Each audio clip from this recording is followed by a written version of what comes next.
whether you're shy or extroverted. There's not one clue or cue to lying or deception, but rather there are certain things that people do that are attempts to manage or control behavior. A lot of these manifestations reflect who you are, your authenticity, all kinds of dimensions. There's a few things you can look for. You can look for a lot of this has to do with people slowing down, noticing what's going, opening their hearts and connecting to one another. I think a big part of it is vulnerability, being okay with saying you're not okay. And it's too bad because the more of that we do, the more we'll realize that we're not alone in not feeling okay. These are tough times. First of all, life is full of suffering, as we know. It's everywhere all the time, and it's not going to go away. There are also times when we have relief from suffering, and that's great. And there's a lot of joy, and there's all kinds of things in between. And is there a real reason here to be afraid of something? Hello, Dr. Erika Rosenberg. Thank you so much for being back on Chung Huong Institute podcast. I am so happy to be here with you again. Thank you, Erika. Our conversation last time just left me with so many more questions and making me wish I just had a retreat day with you and pick your brain quite a bit. Yeah. You showed this level of vulnerability that I don't see often.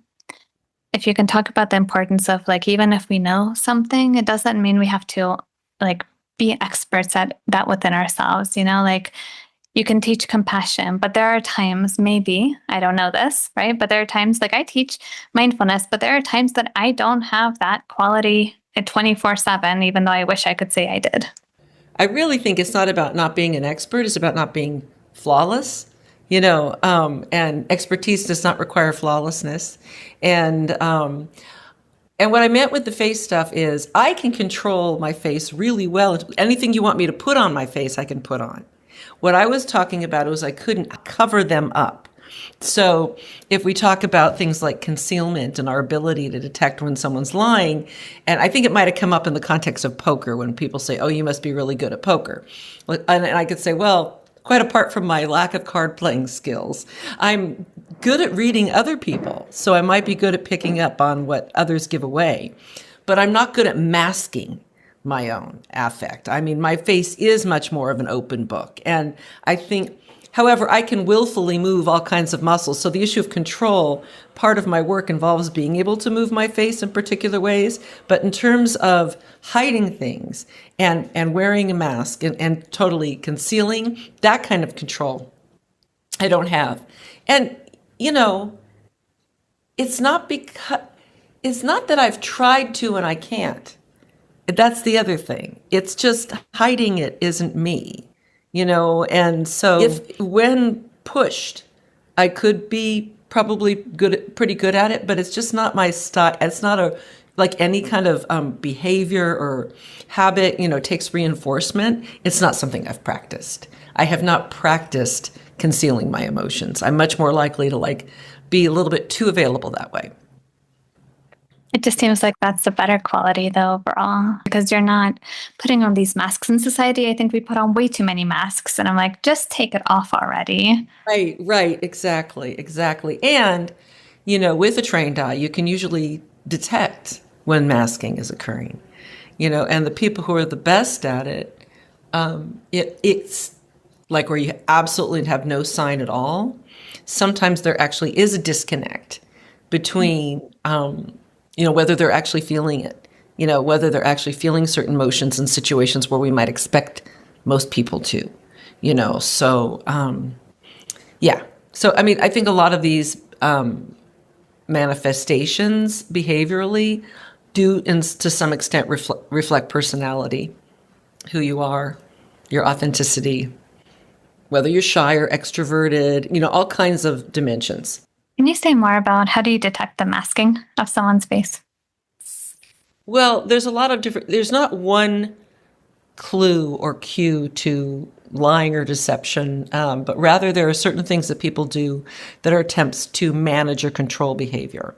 And so there's a few things you can look for. You can look for the signs of the use of facial controls or attempts to control your expression. There's also the issue of when you expect there to be a certain affect, seeing something, does what they show on the face fit with what they're saying, or does it not fit with what they're saying? So that's not so much in terms of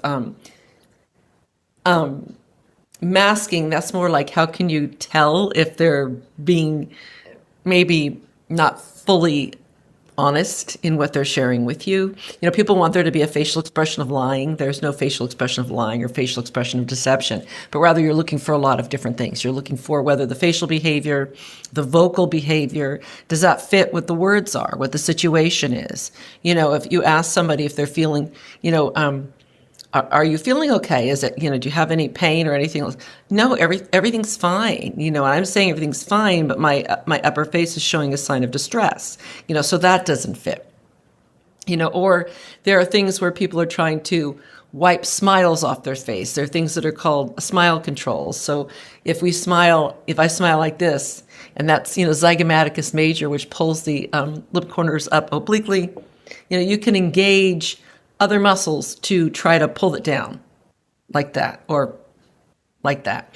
Now, that doesn't mean people are being deceptive. People do facial controls like that when there's some degree of being self-conscious. You know, you're aware of other people watching. And I use them, I notice I see them in behaviors like these kinds of contexts compared to just kind of a more natural walking around in the world. I sometimes engage with smile controls when I'm like, I smile a lot, like trying to dampen it down a little bit, you know. So there's things that people when they're real upset, they might go to try to hold it back. This is something you see kind of classically in a stereotypic thing. If, you know, men in certain society not trying to cry, you know, you might see anything to kind of hold it together. So efforts to manage the display of emotion in the face are one way in which people kind of can control their behavior.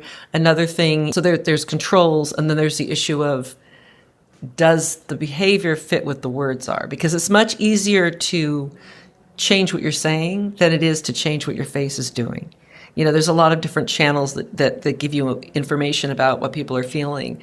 Another one is the voice. And I'm not talking about the words. I'm talking about pitch, like how high it is or how loud it is. You know, those are pitch, amplitude. They're different characteristics of sound that fit certain kinds of emotional states, because the vocal cords are innervated by the autonomic nervous system, that part of the nervous system that responds to fight or flight and things like that. So when we're really nervous, we might have it all together. We might have our face completely composed and know what we're going to say, and then the words come out like this because we're aroused. So when you're trying to make sense of behavior, and I tell the people who are looking for an easy in to figure out if someone's being deceptive or dishonest in some way, there's not one thing. You really draw on multiple sources.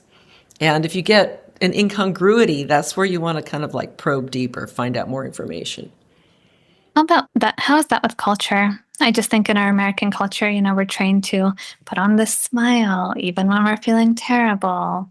And then there are other cultures where they're just taught to have a neutral face, which may look like not so happy, you know, may look kind of even mean. What is the effect of culture here? Or, I mean, there are huge cultural differences, actually.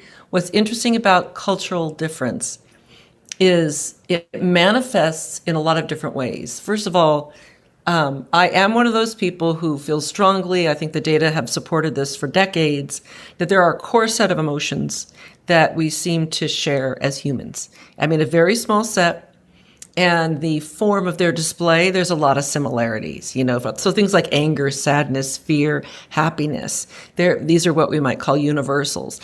There is a huge range of affect around that, of which there can be cultural variations. There are certain emotions that we have labels for in some cultures and not in others. You know, everybody likes to talk about the German Schadenfreude, you know, which is getting pleasure out of someone else's misery. Not that that isn't something that you experience or see in other cultures, but they have a word for it, and it takes, you know, in American English, we need a lot of words.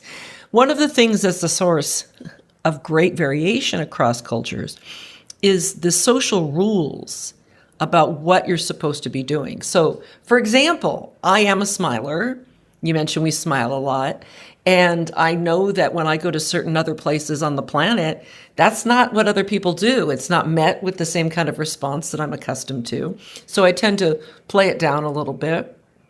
I've even noticed that even here in the United States, walking around, if I'm smiling too much, I might use a smile control without even trying. And I notice it in my face because one of the things that comes from being a face expert is you not only notice things in other people, you feel what you're doing. You feel what you're sending out to the world. So I've noticed, especially if I'm walking down the street and I smile big at a stranger or something, I'll almost immediately go, that's the mentalis muscle, and it kind of helps dampen a smile. It's a smile control. And when I've noticed I was doing it and I tried to suppress it, I couldn't. I can't. It's so automatic. It's so learned. That's something that I adopted early on to learn that, well, I smile too big. I better dampen it a little bit, bring it down. And it's very hard to stop. So one source of variation is when it's appropriate to show certain emotions and to whom. Some cultures you're never supposed to show, things like anger or disgust or being displeased with authority. It varies considerably. Often when people are tested in situations where there's nobody observing, you will see a lot of the similarities between cultures or across cultures emerge. But when they're being observed by others or there's a cultural context, the differences will be heightened. So that's just a quick oversimplification, but there's like core similarities and then there's a whole slew of differences. That's so interesting. I also am a smiler. And I don't know if I said in the last interview, when I was a child, they called me Mrs. Smiley. I don't know why they said that, but maybe I just didn't stop the smiles. There you go.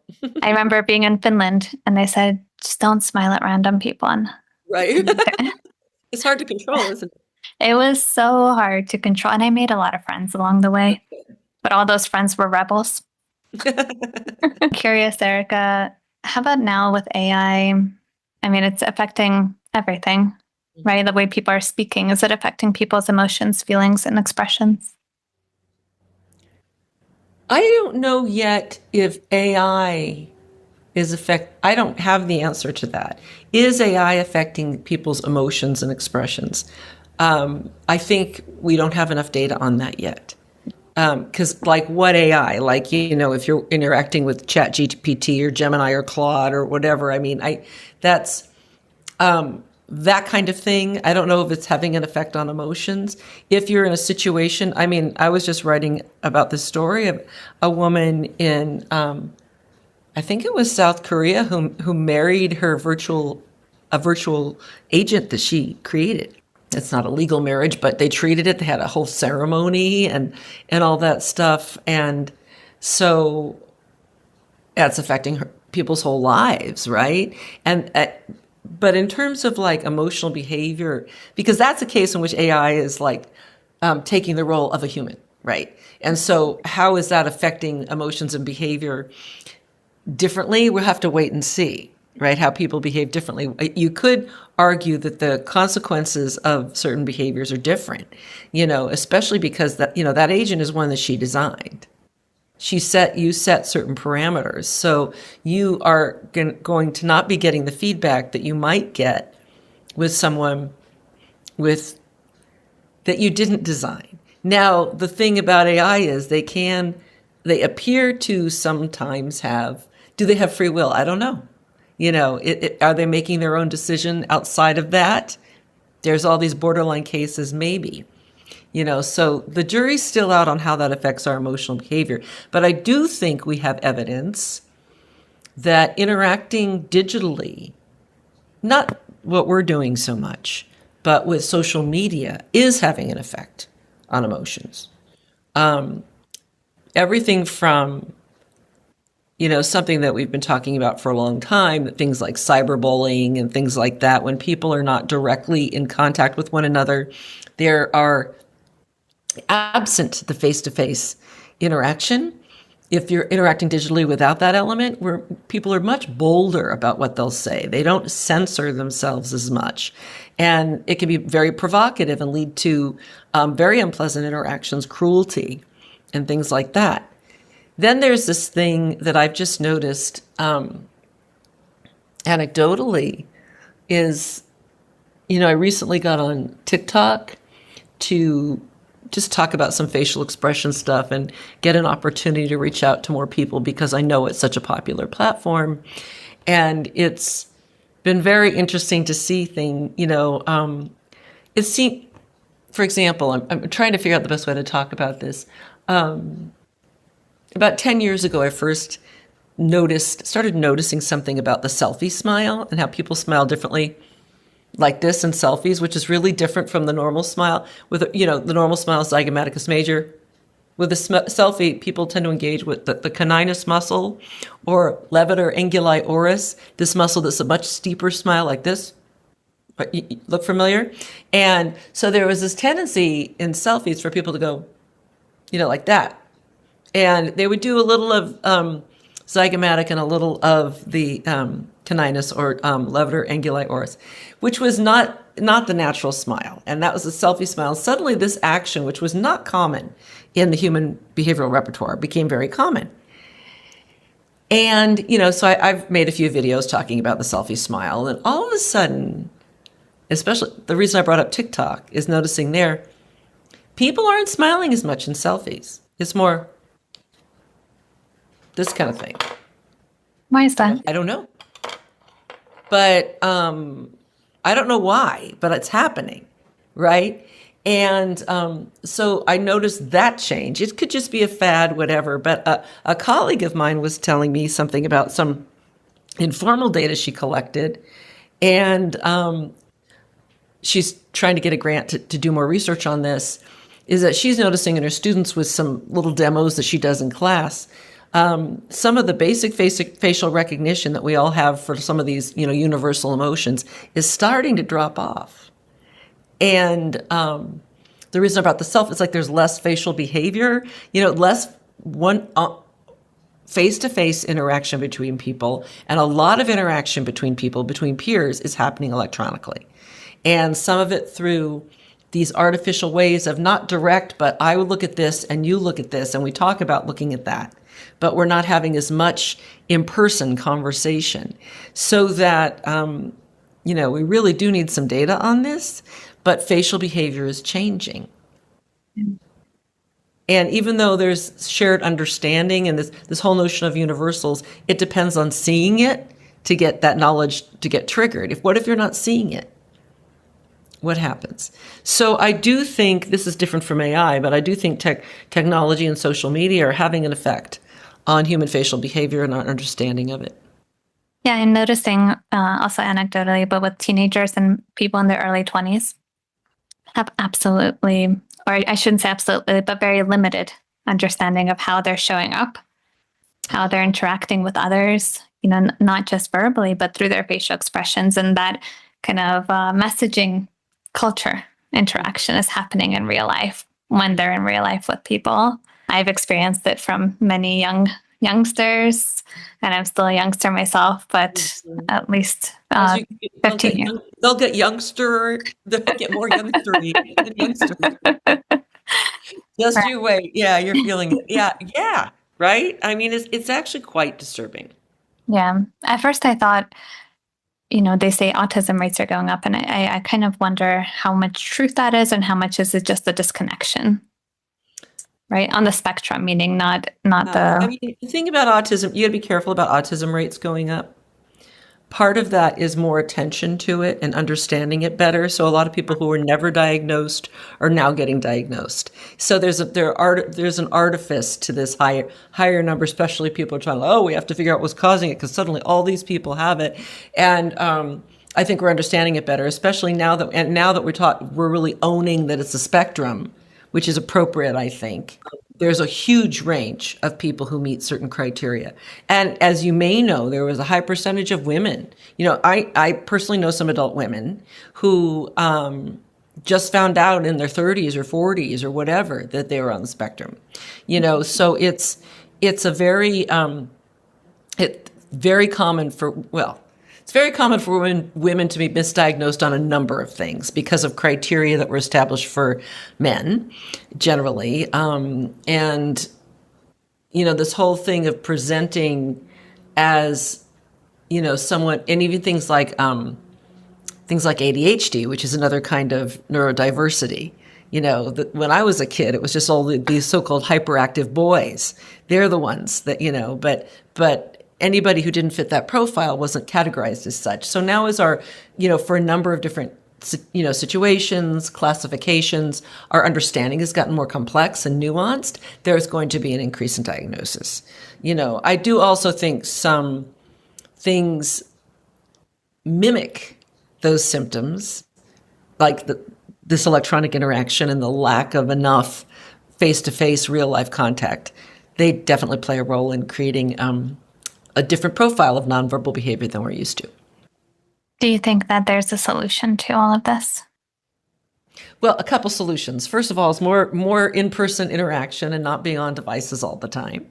I'm actually, it's funny. I recently just launched this thing called Facial Expressions 101, which is just it's really short tutorial for people, like a 30-minute tutorial, and it's like a really inexpensive offering. And I did that kind of just for like everyday knowledge, stuff that I think most people should have about the way certain facial expressions look.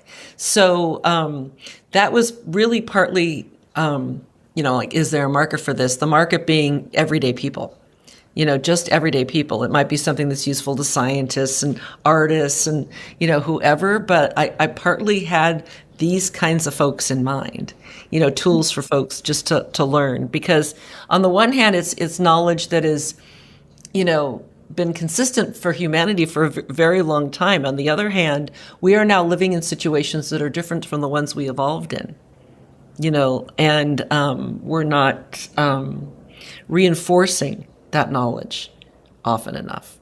So I think there is a solution, training, just being around people more often rather than projections of people. And even if we've gotten really used to interacting this way, it is different from being face to face. Yeah, I notice I do more and more online, and I think, goodness, the days when this was not even an option. We had to fly. You would have to fly here if you wanted to go to the podcast studio. I would have to fly to you just to record you. I do a lot on Zoom. I do a lot of teaching on Zoom. I was doing teaching on Zoom before the pandemic because the Compassion Institute, we started offering our classes in 2017 on Zoom. And so we were kind of like, what is this thing? What is this platform? Oh, it's better than Google Meets, just whatever we were seeing. Oh, we liked it better than Skype. Remember Skype, Yeah. So, and I've, definitely warmed up to it because you can get pretty, especially in the compassion classes, people can get really emotional and connected to one another if the group atmosphere is cultivated and people are really participating in it. However, it's different from being in person. Whenever, doing more and more in-person training, not so much repeated classes, but like, a special workshop or a talk or something like that. And there's a kind of connection that happens when there are warm bodies in a room together that is really different. And it's sad to think of that. Maybe not, I don't know. I think humans gather. That's what we've always done. We're social creatures. We gather. And I think we need to remember as a species. So you mentioned emotion and students on Zoom. Right before our call, I was teaching a session where it was very interesting because people came in. I said, how's everyone doing? And everyone's like, I'm great. But their facial expression, everyone except for one, was not great at all. So I said, let's change the question. How are you genuinely doing? And that opened a whole beautiful can, or I don't know, maybe there's a better word for that, but it opened something really beautiful there. And one person said to me, Suchandra, I realized that as a man, I'm not taught to feel my emotions. I'm not taught to express them. And he said, all I want to do is to understand what it means to cry. I felt so touched. And I want to ask you, Erika, What do you think now with the generation? Even the youngsters are taught not to feel these emotions, not to express them, at least. So I think what's happening is people are feeling sadness, deep sadness, and that's showing up as anger or rage. So how can they tap into these emotions to really allow tears to flow, to really allow themselves to feel? Well, there was a lot there. So, I mean, I don't know if people are actively being taught not to show their emotions. And I do feel one thing that's I think it's an artifact. It's a function of increased virtual interaction and not enough face-to-face interaction. So I think there's that too. I think also with at least in this country, the really polarized and contentious climate of everything. Nothing's nuanced. It's one extreme or the other. But I think a big part of it is vulnerability and being okay with saying you're not okay. And it's too bad because the more of that we do, the more we'll realize that we're not alone in not feeling okay. These are tough times. First of all, life is full of suffering, as we know. It's everywhere all the time, and it's not going to go away. There are also times when we have relief from suffering, and that's great. And there's a lot of joy, and there's all kinds of things in between. And can we notice that? I mean, a lot of this has to do with people slowing down, noticing what's going, opening their hearts and connecting to one another. And you and I, because we both teach those kinds of things, we know what a difference it can make when people pause to do that. And how can we make that be more cultivated in society, more valued in society, in cultures where the condition of another matters a lot to the condition of you. We're not seen in isolation. You're going to be seeing more of that kind of behavior, at least the kind concern, because, like the notion of Ubuntu, I am because we are, that we don't have that in North America, especially in the United States. It's just not the way we're brought up. So there's all kinds of things, the individualistic society, the polarized, media and the situations that we're in, and the fact that we're not taught to allow ourselves to feel the pain of suffering in ourselves and others. So we talk about the cultivation of empathy. We also talk, we've talked last time, and I'm bringing it up again, common humanity and embracing common humanity. And what that means is recognizing that even in the presence of all the differences among us, what we believe, where we live, who we like, age, size, appearance, everything, that underneath it all, we're all just here trying to get through life without too much suffering and a little bit of joy and ease, that is more profound than all the things that separate us. And if any of us needs a reminder of that, all we have to have is a natural disaster, or a terrorist attack or something where something bigger than us happens, and then we realize how small and petty our differences are. And if we can embrace impermanence, that's the thing that I think gets lost in all everybody who teaches this stuff knows this, but in all the kind of accessible, westernized mindfulness, compassion, all these things, there's not enough talk about impermanence, because impermanence, I think, when you really acknowledge that and embrace that, and that we're just but a flicker and everything changes all the time. And so much suffering comes in and hoping that they won't, and holding on to what's inevitably going to shift and and that there's beauty in impermanence, because even if something's glorious, it'll end. But if something's awful, it's going to change too, right? It's going to go up and down and up and down. If we can really acknowledge our shared predicament as suffering creatures, acknowledge our shared predicament as having just a little flicker of a flame in this big existence or whatever, then we can have a little humility and reach out our hands to somebody else and recognize we're all on the, I love, one of my favorite quotes ever is that one of Ram Dass's, which is, we're all just walking each other home. Can we recognize that? And I think that is, I think that is the answer. I feel very strongly about that will heal us if we can remember that. It will make us more vulnerable. We will get more in touch with our sorrow. We'll be able to cry, and we'll be able to smile, and all those things in between. Goodness, I just want to take this mic and drop it so we can literally say that's it. I mean, that It is though, right? it is, yeah. Challenge, but it's so simple. My master always says simple is not easy. That's why Mm-mm. people can't consistently meditate. They can't consistently remember these things that It's true for a lot of tasks. Like if you do a lot of writing, and you want something to be really clear and succinct, and I'm in the middle of revising my textbook, and it takes more time to write something brief and clear than it takes to write something rambling, right? Also, like the best musicians, you watch them, they make it look so easy. Or if you take something like Lissa Lou, the skater from my town of Oakland, who just won the gold medal, and one of the things everybody loved about her is it just looked all so easy and relaxed, but it takes so much training and work to get that good. Plus, she just has a great attitude for 20, especially what is she, 20? It's crazy. I think people who are on a path like that, they go through, they have to do a lot of adulting early on. And she decided that the intensity of it was just not the way to live. She walked away and then she came back on her own terms. So anyway, things that look easy or simple are often a whole lot of work. But what's weird about the thing with common humanity is it's kind of more our essence. It's just we have so much learning and conditioning habits that we've accumulated that cover it up, that it's harder to get to it. And that's something that's very culturally specific too. In societies where it's valued to be connected and happy and all that stuff, it's easier. you say two things, Erica: attitude and habit. Mm-hmm. Do you think that society can cultivate a more interconnected attitude toward one another?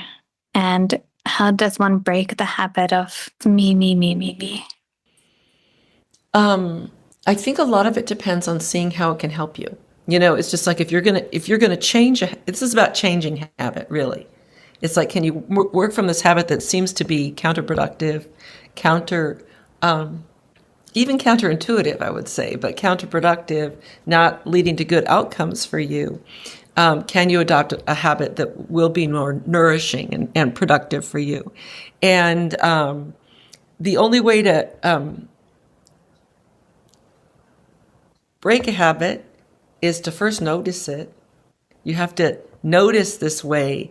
When we talk a lot about in meditation, noticing your habitual patterns, so spending some time in this internal space is very helpful to see, oh my gosh, look how many of these kinds of thoughts I have, or how many impulses of this that I have, and getting to know what you're walking around with in the world. I say to my students is you're getting to know your cast of characters and who are you going to let behind the wheel, right? Who's going to drive this thing? Because this thing it has fists and it has a mouth that can say really destructive stuff, so you need to be careful who's behind the wheel. So you can make choices and you have to cultivate certain values. I mean, when we do compassion training, it's not just about noticing and feeling. It's about choosing to reinforce a new set of values that hold all of us in equal regard, that recognizing that we all suffer. And again, this notion of common humanity and that it hurts to suffer. And one of the reasons I want you to be relieved of it is because I know how awful it feels,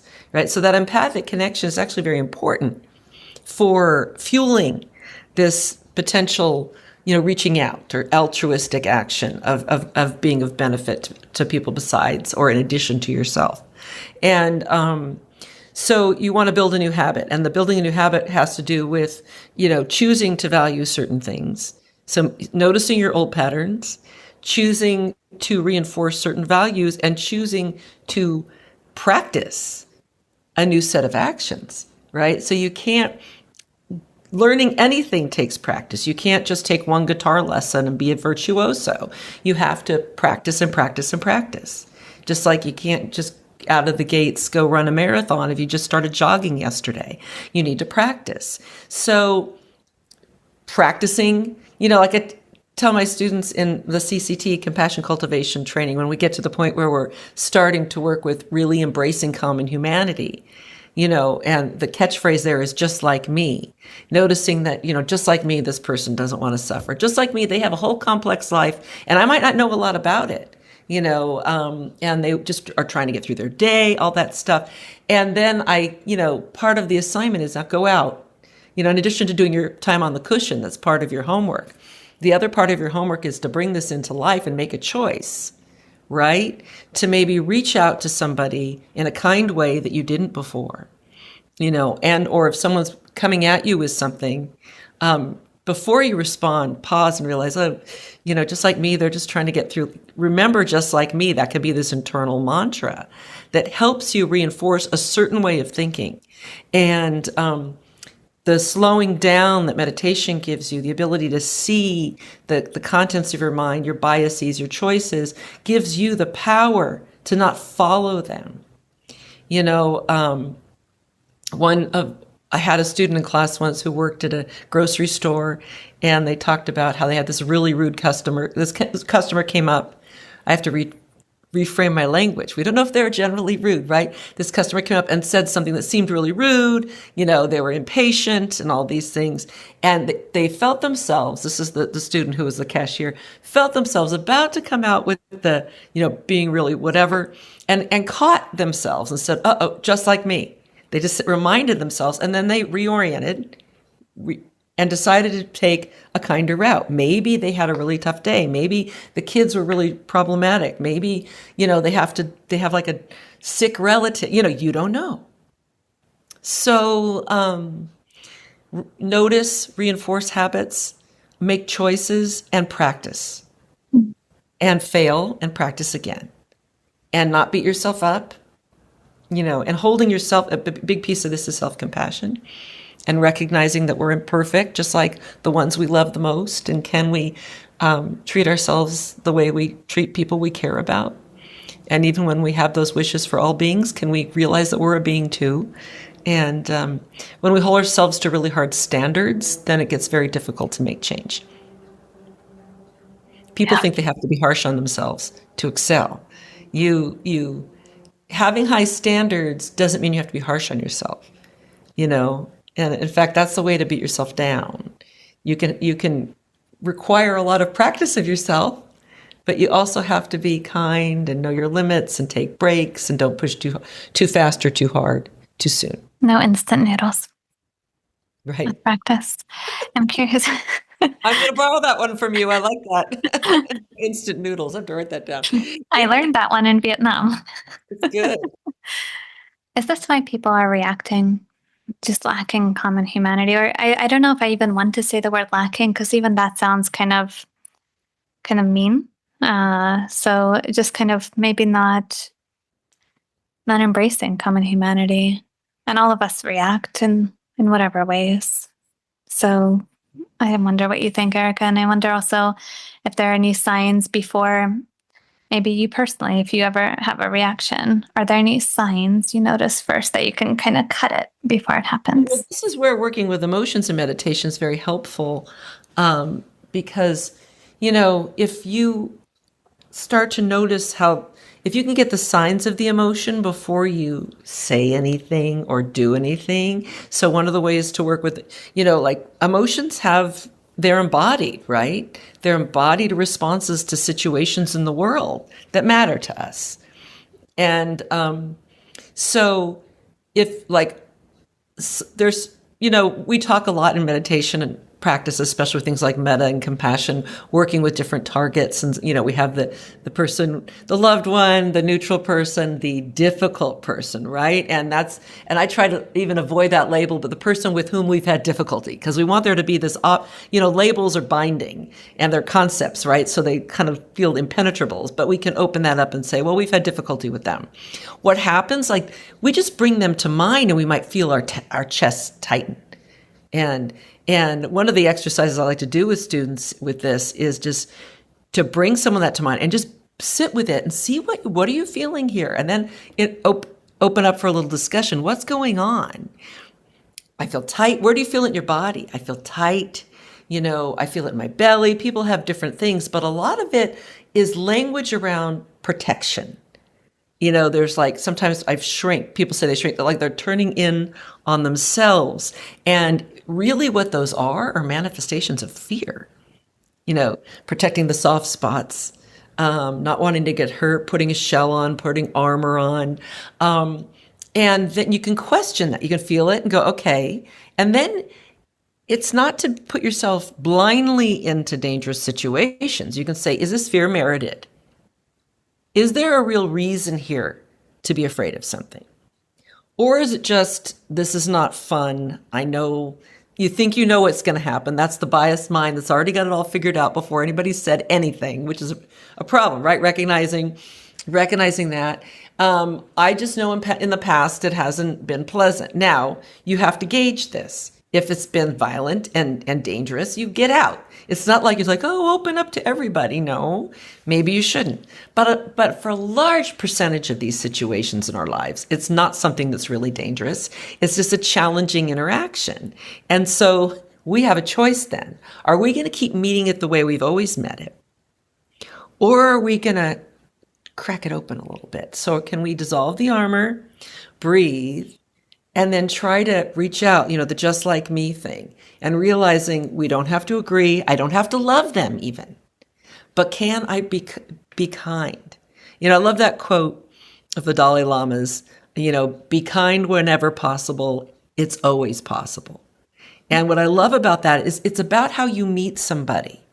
It's not, again, you don't have to love them. You don't even have to like them a lot, but you can be kind in how you interact. What happens with that person who always pushed your buttons in the past if you meet them with kindness and you keep meeting them with kindness over and over again? This is how people say, well, can you really change other people by like doing Tonglen or can you change? Well, you can change yourself. And any interaction is a dynamic between the two beings in it if you just have a pair, right? And when you service the old habits, you're both coming in that situation, you push each other's buttons, you're like this. But what happens if one of you starts arriving like this? Then suddenly it's not the same dynamic as before. And eventually something is going to shift in that interaction. Will it suddenly become great? Not necessarily, but it's going to become a little bit easier to interact with them. They might decide they don't want to have anything to do with you still, and that's fine. That's up to them. However, you have opened a pathway for change and for a different dynamic. And in my experience, it eventually has an effect on that interaction. And one of the interesting things for questions for science is starting to bring, we have these studies on mindfulness and compassion and this and that, how it changes the individual, but really looking at how it changes their relationships in their life. This study that we're doing at UC Davis on the effects of compassion training and mindfulness training on all kinds of things. One of the things that we're looking at is like peer ratings from people in their lives to see how their relationship, how they see them. Are they acting different now? I have people come in my classes saying things like, my husband says I'm different now, but near the end, after so many weeks, I'm doing things differently. So noticing the difference it makes there. And I have no doubt that it makes a difference. Just, I'm saying that anecdotally as a scientist, but also just from my teaching hundreds of people and seeing the difference it makes in their lives, at least in terms of what they say and what they report. There are some data with outcomes like this, but we need more studies to actually substantiate that. I really think you can change the world. I mean, I think I said this last time, I don't know if I did, but my mission for whatever time I have left on earth is to change the world with compassion, save the world with compassion, because, nothing else seems to be working. We have to be able to get along, because the worst stuff is about the polarization and divisions. It's all about all the most destructive forces in our society right now are, really banking on dividing people. Things like fascism, which is on the rise worldwide, not just here in the United States. It's on the rise worldwide. And that depends on isolating people into different groups and having them fear one another. If we can connect and realize we're all part of this, family human on planet Earth, and not just human, right? All of us beings on planet Earth, then we're united and unstoppable, I think. I feel like that's like one of my, like, I don't know, triggers maybe. Like, why can't we just get along? Like, what's the point of this meanness? What's the point of this cruelty? And there's no one better. And this is where, sorry to interrupt, I didn't, um, this is where what we were talking about before has played a role. This social media and things that separate us from real life interaction, it fosters the sense of disconnection. Even though we're connecting to people, we're not connecting in the same way. And I think there are wonderful things about those platforms and ways of connecting. I don't mean to, vilify them and, in a simplistic way. However, the more we move away from authentic connection, it makes it harder for us to recognize common humanity. And all the other things that are valued in that social media world are not the same. They're kind of moving away from what really matters in life, the kind of stuff that hits us in the face when someone we love is dying. Thank you, Erica. And just looking at the time, Erica, we have a ritual here of the previous guest Oh, asking a question for the next one. Yeah.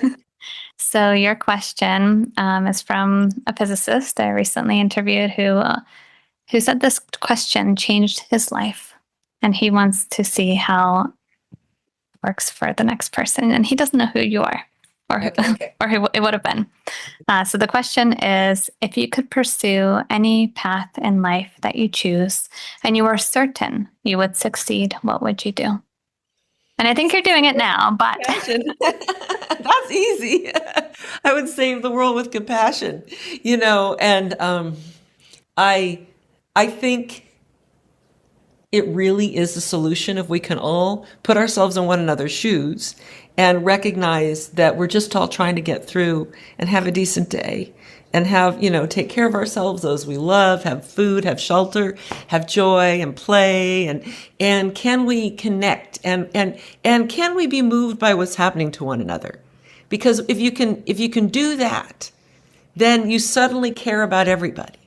And if we can care about everybody, we're not going to do all these destructive things, and we're not going to destroy our planet, because that compassion, has to extend beyond that to all of us living here and the care that we take to our home, towards our homes. So that would be the answer. That was easy. what happened in your life that made you open to compassion? I really have the belief that we all have in us this innate capacity to care. And certain life circumstances, maybe even very early on or in utero, can make it go awry. But usually it's, especially if you look at children, how they share, they help each other all the time. We are conditioned out of that, a lot of people. For me, the opening to compassion, I've been very, very, very fortunate to incredibly loving parents, and I think that played a huge role. I also feel that related to that is, I've always been very empathic, and I think that's related to my upbringing and maybe just some things that I've felt. But I think the biggest thing is actually related to, coming into contact with suffering very young.